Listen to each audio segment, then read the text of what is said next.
Hi guys, Sci-Fi Recapped here. Before we start, warning. Spoilers ahead. Today, I'm gonna explain a 2015 American action and fantasy movie called The Last Witch Hunter. The movie begins with Calder and his allies called Axe and Cross, who are on their journey to seek out the Witch Queen in the Cursed Woods. Upon arrival at the center, the Queen confronts them and summons the undead to attack them. A fight ensues between them while Calder silently battles the Witch Queen in a 1 versus 1 fight. He sets the woods on fire and manages to defeat the Queen, stabbing her chest with the burning blade.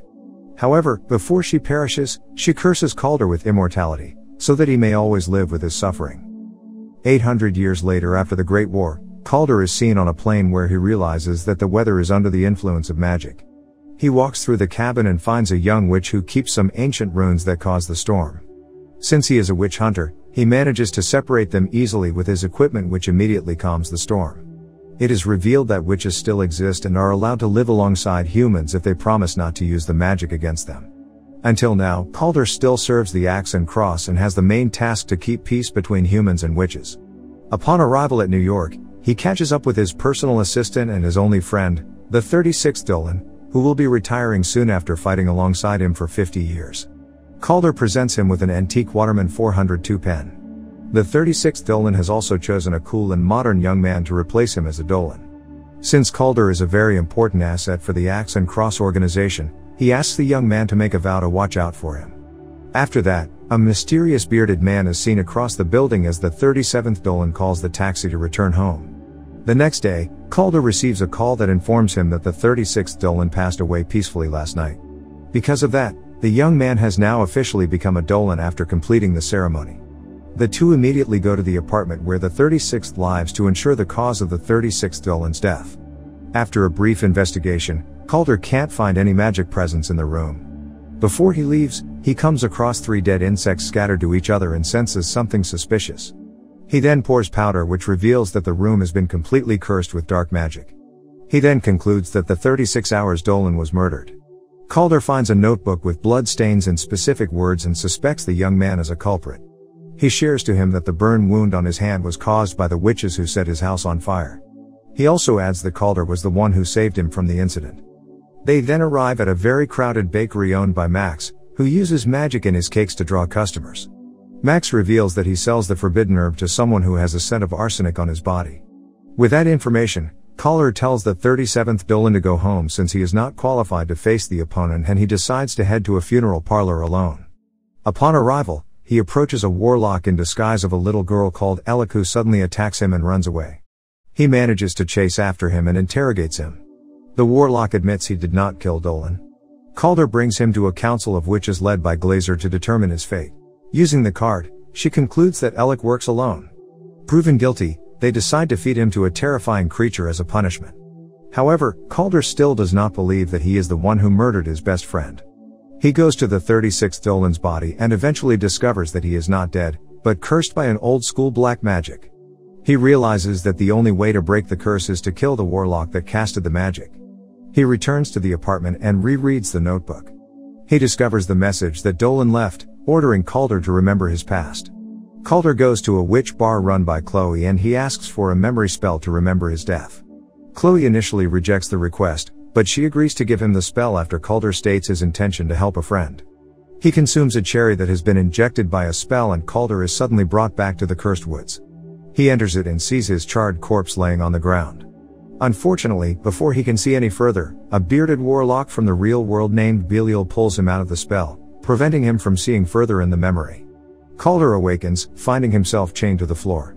He breaks his fingers to free himself and fights the warlock, but he is still under influence of the spell, causing him to hallucinate.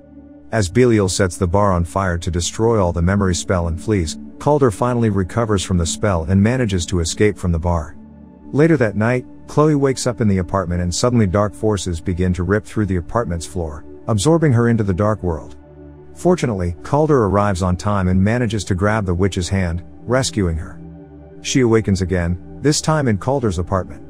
She blames the witch hunter for causing the destruction of her bar and her life. However, Calder still needs to see deeper in the memory to figure out the dark secret of his past. He promises Chloe to keep her safe if she wants to help him. Since all the ingredients in the bar are destroyed, she brings Calder to one of her friends' place, Miranda. Upon arrival, Chloe is shocked when she finds out her friend was killed and all the plants were taken. Left with no option, they go to a fashion show where Calder meets his old friend, Danique. She betrays him and casts a spell on him, causing him to be trapped in his old memories of his family. Using her ability, Chloe enters Calder's mind and attempts to wake him up. He returns to the real world and successfully eliminates all the guards within the room. They then interrogate Danique to find out what Belial's real motives are. Before they leave, Chloe crushes Danique's gem, exposing her real face. After that, Calder realizes that Chloe is a dream walker, meaning that she actually does not need memory potions to get into someone's mind. He manages to convince Chloe to help her since she is too afraid to use the hidden ability. In the first try, she takes both of them into Calder's memory to remember the day he was cursed by the Witch Queen. They find his charred body again, but this time, they jump further. They learn that the axe and cross know that Calder is still alive. The hunters attempt to destroy the witch's heart, but then realize that it will kill Calder too as he screams in pain. That's why Dolan decides to keep the heart, betraying Calder. He finally figures out Belial's real plan, which is to bring back the Witch Queen into life. On the other side, Belial manages to retrieve the heart and kidnaps Max, attempting to sacrifice him to the Witch Queen. Calder goes to the cathedral to equip himself with the axe and cross weapons. Calder arrives and finds Max held up by roots. Turns out that he has been possessed by the Witch Queen. Suddenly, Belial appears from behind, but Calder is prepared. He throws a dagger straight to his throat, immediately killing him. The Queen grabs Calder and retrieves the immortality, saying that he just carried it for her all this time. The Witch Queen is finally reborn now and attacks Calder with a swarm as she escapes from there.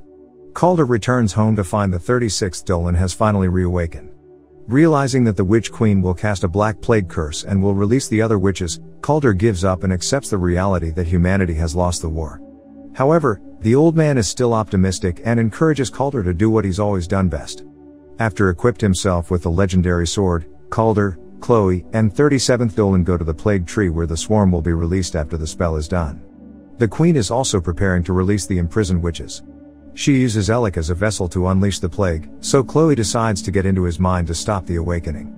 She fights Alec and manages to push him down to a hole, killing him instantly and stopping the chanting. Meanwhile, the huge creature, called the Sentinel, appears. They engage in a fight, but Calder manages to eliminate it easily. He runs deeper to find the Queen. She creates an illusional world where Calder fights her there. The world eventually fades away. Even though Calder is no longer immortal, he is still a decent hunter and outpowers the Queen. When he is about to blow his final strike, the 37th Dolan shows up while holding Chloe at gunpoint. The young man reveals that he is actually a witch, but without a magic power, and the witches Calder in his childhood killed were actually his parents. He then hands over Chloe to the Witch Queen, hoping that she will grant him magic in exchange. But, the Queen doesn't care and kills him right away. The Black Plague begins to spread across the world. While unconscious, Calder sees a vision of his family who motivates him to defeat the Queen. He uses the weather runes and continues fighting her. He hurls his legendary swords towards the witch's chest while also struck by the lightning bolts. The Witch Queen is finally defeated into ashes and he becomes immortal again. As her body crumbles, her heart is exposed again.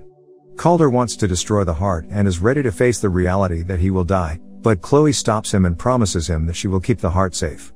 At the end of the movie, Calder tells the 36th Dolan that he will not serve the axe and cross anymore and begs the old man to work for him again.